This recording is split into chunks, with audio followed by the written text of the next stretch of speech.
Hello बच्चों, कैसे हैं आप सब। आज अपना फिर से एक नया टॉपिक अलंकार जो चल रहे थे अपने, उसमें अनुप्रास, यमक और अनुश्लेष अलंकार में करवा चुका हूँ। आज अपने उपमा अलंकार की बात करते हैं, जो कि अर्थालंकार का भेद है। ठीक है। अर्थालंकार में आता है वो जो मैंने पहले करवाए थे, अनुप्रास, यमक और श्लेष, वो शब्द अलंकार के भेद थे। आज अपने अर्थालंकार की बात करते हैं, तो जहाँ इसके लक्षण की बात करें उपमा अलंकार के, तो जहाँ दो भिन्न पदार्थों की किसी समान गुण धर्म के कारण तुलना की जाती है, वहाँ उपमा अलंकार होता है।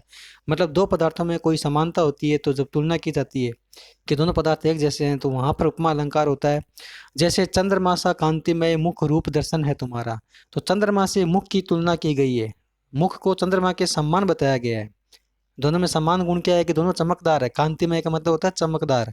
और सा शब्द भी आया है, ठीक है ना। सा, सी, सदृश, ये सब उपमा के वाचक शब्द हैं। तो मुख जो है उसके जो अगर दर्शन करते हैं तो वो किस प्रकार का दिखता है, जिस प्रकार चंद्रमा में चमक होती है उसी प्रकार मुख में भी क्या है, चमक है। तो तुलना की गई है दोनों की, मुख की तुलना चंद्रमा से की गई है। तो यहाँ पर उपमा अलंकार है। यहाँ सुंदरी के मुख सौंदर्य की उत्कर्ष का वर्णन हुआ है। मुख की तुलना सम्मानता सौंदर्य की प्रसिद्ध उपमान चंद्रमा से होने के कारण उपमा अलंकार है। ठीक है। उसके बाद में अपने बात करें आगे, उपमा के अंग की बात करें तो उपमा के निम्न चार अंग होते हैं। पहला अंग होता है उपमेय, जिस सामान्य पदार्थ की तुलना की जाए, जैसे मुख। तो मुख यहाँ पर क्या है,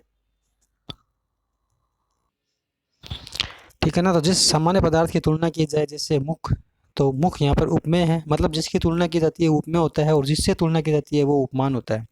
तो जिस विशिष्ट पदार्थ से, ठीक है ना, उपमेय क्या होता है, सामान्य पदार्थ होता है, और उपमान जो होता है विशिष्ट होता है। जिस विशिष्ट पदार्थ से तुलना की जाए, जैसे चंद्रमा, तो चंद्रमा यहाँ पे विशिष्ट पदार्थ है जो उपमान माना गया है।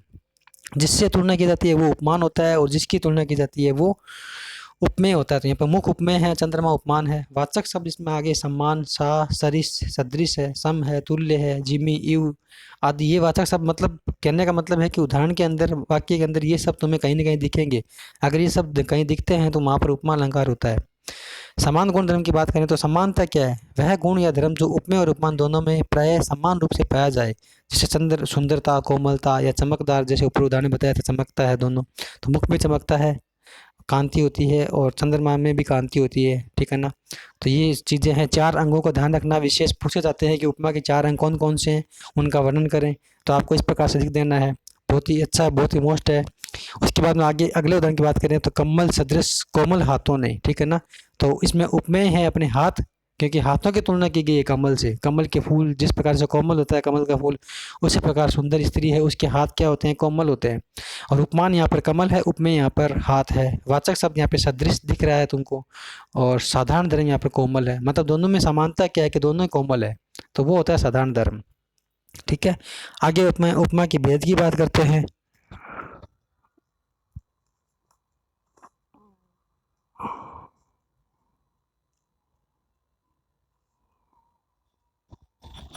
तो सभी अंगों का प्रयोग, उपमा के भेद के सभी अंगों का प्रयोग करने से अथवा किसी एक या दो अंगों का उपयोग न करने से उपमा के दो भेद होते हैं, पूर्णोपमा और लुप्तोपमा। ये ध्यान रखना, बहुत ज़्यादा महत्वपूर्ण अलंकार है ये, इसको अच्छे से याद करना। दो भेद माने गए हैं, पूर्णोपमा और लुप्तोपमा। पूर्णोपमा में क्या होता है, जहाँ उपमा का पूर्वोक्त, उपमा के उपक पूर्वक मतलब ऊपर जो वर्णन किया गया, चारों अंगों का स्पष्ट रूप से वर्णन किया गया हो या कथन किया गया हो, वहाँ पूर्णोपमा होती है। मतलब पूर्ण होना चाहिए। जैसे उपमेय भी होना चाहिए, उदाहरण में उपमान भी होना चाहिए, वाचक शब्द भी होना चाहिए, साधारण धर्म, मतलब चारों अंग होते हैं तो वो पूर्णोपमा होता है। जैसे नील गगन शांत हृदय था सो रहा, मतलब जो हृदय था वो एकदम से क्या था, मनुष्य का जो हृदय था वो एकदम शांत था। और जिस प्रकार से आसमान एकदम शांत होता है, नील गगन, उसी प्रकार उसका हृदय भी क्या था, शांत था। दोनों में ये समानता थी। तो यहाँ पर उपमेय की बात करें तो हृदय पहला अंग हो गया उपस्थित, और दूसरा है उपमान, तो नील गगन, नील गगन से तुलना की गई तो उपमान। वाचक शब्द यहाँ पे सा है, और साधारण धर्म यहाँ पे शांत है, मतलब चारों अंग यहाँ पर मौजूद है। तो जहाँ पर चारों अंग होते हैं वहाँ पर पूर्णोपमा होती है, ठीक है ना, पूर्णोपमा अलंकार होता है। तो इस काव्य पंक्ति में उपमा के चारों अंग विद्यमान है, अतः यह पूर्णोपमा अलंकार है। बात समझ आ गई। तो जहाँ पर चारों अंग होते हैं वहाँ पूर्णोपमा होता है, जहाँ पर चारों अंग नहीं होते हैं वहाँ पर लुप्तोपमा। इसके अगले उदाहरण की ओर बात कर लेते हैं अपने। तो अगले उदाहरण में अगर देखेंगे तो इसमें जैसे एक अगला उदाहरण एक और है, राम लखन सीता सहित सोहत पर्ण निकेत, जिमी बस बासव अमरपुर सच्ची जयंत समेत। तो यहाँ उपमा के चारों अंगों का स्पष्ट रूप से प्रयोग किया गया है, अतः यहाँ भी पूर्ण उपमा है। देखो कैसे, पहला है उपमेय। उपमेय होता है राम सीता और लक्ष्मण, ये इन राम सीता और लक्ष्मण की तुलना की गई है। किससे की गई है कि राम लखन और सीता जब निकलते हैं तो किसके समान लगते हैं वो उपमान। तो राम तो बासव, राम की तुलना तो बासव मतलब इंद्र से की गई है। सीता की सच्ची, बासव इंद्र की पत्नी सच्ची, और राम की पत्नी इधर सीता, सीता की तुलना सच्ची से की गई है। और लक्ष्मण जो राम का भाई है, इधर इंद्र के भाई का नाम जयंत है, तो इन सब की तुलना की गई है। तो ये उपमेय है, ये उपमान है। साधारण धर्म या सोहत मतलब अच्छे लगते हैं, जिस प्रकार से वो अच्छे लगते हैं तीनों, उसी प्रकार राम सीता लक्ष्मण भी अच्छे लगते हैं। और जिमी शब्द मैंने बताया था वाचक शब्द है, तो चारों अंग मौजूद है, इसलिए यहाँ पर क्या पूर्ण उपमा है। अब आगे अपने बात करते हैं लुप्त उपमा की। लुप्त उपमा में क्या होता है, जहाँ उपमा के चारों अंगों में से कुछ अंग लुप्त हो वहां लुप्त उपमा अलंकार होता है, ठीक है ना। चारों अंग होते हैं तो पूर्ण उपमा, चारों अंगों में से कोई भी एक अंग लुप्त हो जाए तो लुप्त उपमा। तो वहां पर कौन सा होता है, लुप्त उपमा होता है। लुप्त उपमा, जहाँ उपमा के चारों अंगों में से कुछ अंग लुप्त हो वहां लुप्त उपमा अलंकार होता है। जैसे कोटि कुलिस सम वचन तुम्हारा, तो यहाँ पर उपमेय तो है वचन, वचन किसके समान है, कोटि मतलब बहुत ज्यादा, करोड़ों बार बोल सकते हैं। कुलिस मतलब कठोर, कठोर है वचन जो है वो कठोर है, तो सम वाचक शब्द आ गया, ठीक है ना।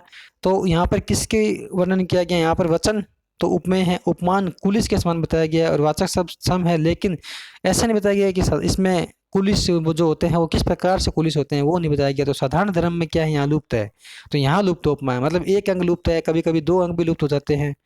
तो उसके बाद में ये उपमा अलंकार अपना पूर्ण हो चुका है। अपने आगे बात करते हैं रूपक की, ठीक है ना। रूपक की बात करें तो रूपक अलंकार में क्या होता है, रूपक की जो परिभाषा होती है वो क्या होती है, जहाँ उपमेय और उपमान का, उपमेय पर उपमान का आरोप किया जाए अथवा जहाँ उपमेय और उपमान को एक ही मान लिया जाए वहाँ रूपक अलंकार होता है। उपमा में तो उपमा दी जाती है कि वो उसके समान है, लेकिन यहाँ पर तो ये बोलते हैं कि वो ही है, कमल ही है, हाथ को कमल ही मान लिया जाता है कि हाथ ही कमल है। वहाँ तो बोलते हैं कि उपमा में बोलते हैं कि कमल के समान हाथ है, लेकिन यहाँ समान नहीं, यहाँ दोनों में कोई भेद नहीं मानते हैं, आरोप कर दिया जाता है। तो जहाँ पे आरोप की बात आई वहाँ पे रूपक अलंकार होता है। जैसे चरण कमल बंदो हरिराई, ठीक है ना, चरण कमल, तो यहाँ पर चरण कमल जो है वो क्या है, यहाँ पर इनमें चरणों पर कमल का आरोप किया गया है कि जो चरण है वो कमल के समान है, ठीक है ना। उसकी हम क्या करते हैं, वंदना करते हैं। हरि के जो कमल चरण है वो कमल के समान है, उसकी वंदना, बंदो मतलब वंदना करना।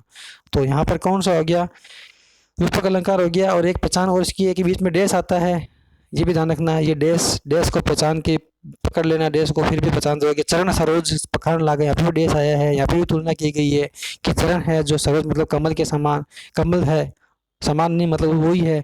मैया मैं तो चंद्र खिलौना ले हूँ, चंद्र रूपी खिलौना, तो डैश आ गया तो खिलौना ले हूँ, मतलब कौन सा खिलौना चाहिए, श्री कृष्ण भगवान करते हैं अपनी माता से कि मुझे तो चंद्र रूपी खिलौना चाहिए। आगे बात करें तो पायो जी मैंने नाम रतन धन पायो, बीच में डैश आ गया, नाम रूपी रतन चाहिए, ठीक है ना। प्रेम सलील, प्रेम रूपी सलील, है ना। तो जो पानी है सलील है वो प्रेम का रूप है। इस प्रकार से द्वेष का सारा मल धुल जाएगा, उससे जो द्वेष होगा मन में वो सबका सब क्या हो जाएगा, धुल जाएगा, ठीक है ना। तो जहाँ पर बीच में डैश आता है और वहाँ पर रूपी शब्द लगा सकते हैं, तो वहाँ पर रूपक अलंकार होता है। रूपक अलंकार के तीन भेद होते हैं, ठीक है ना। उपमा के तो दो होते हैं, पूर्ण उपमा लुप्त उपमा, लेकिन रूपक के तीन होते हैं।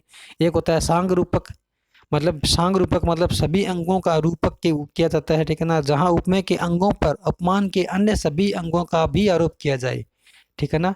जैसे उपमा के अंग होते हैं उस पर उपमान के सारे अंगों का क्या किया जाता है, आरोप किया जाता है, वहां पर होता है रूपक अलंकार। जैसे अंबर पनघट में डुबो रही तारा गट उषा नागरी, मतलब ज्यादा डेस आए कहीं पर भी, तो इसमें देखो तीन बार डेस आया है, एक बार यहाँ आया है, एक बार यहाँ आया है और एक बार यहाँ आया है। तो ज्यादा जहाँ डेस देखे तो मान लेना कि यहाँ पे कौन सा है, सांग रूपक, ये एक शॉर्ट ट्रिक है पहचानने की, ठीक है।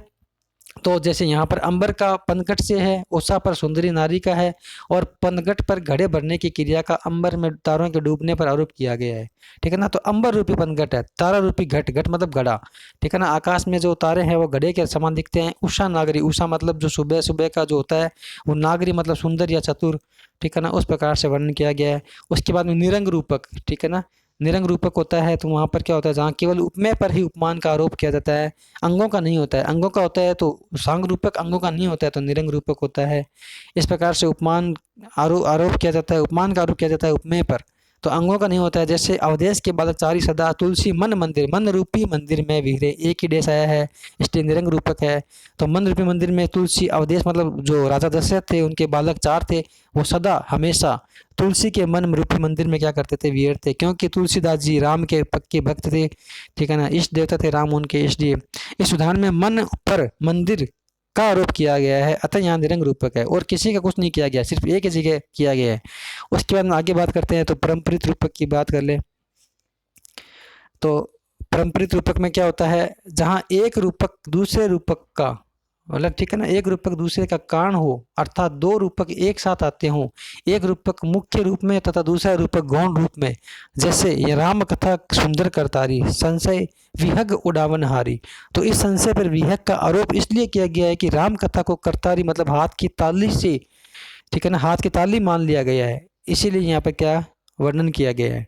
तो आप समझ गए होंगे कि तीन भेद होते हैं, अगर परिभाषा वगैरह याद ना रहे तो सांग रूपक, निरंग रूपक और परम्परित, तो ये तीन नाम तो याद रख ही लेना कम से कम, क्योंकि पेपर में यही पूछे जाते हैं कि रूपक के तीन भेदों के नाम बताओ, और फिर भी परिभाषा तुमको याद करने की कोशिश जरूर करनी है। उदाहरण मैंने बता दिए हैं, उन उदाहरणों को अच्छे से याद करना, पेपर के अंदर हो सके 12 क्लास के इसी में से आ जाए, ठीक है ना। कोशिश मैंने बहुत की है कि अच्छे से अच्छे क्वेश्चन तुम्हारे बना के वीडियो बनाऊं, ताकि अच्छा पेपर हो जाए। और देखना तुमको पेपर के अंदर इसमें से कुछ ना कुछ उदाहरण जरूर मिलेंगे, तो इनको एक बार वीडियो को अच्छे से देखना, और देखने के बाद में बस छोटी सी रिक्वेस्ट है कि लाइक ज़रूर कर देना और शेयर भी कर देना, और कमेंट भी दे लेना कि मैं कहाँ कमी है वो मैं पूरी कर दूंगा, ठीक है। धन्यवाद बच्चों।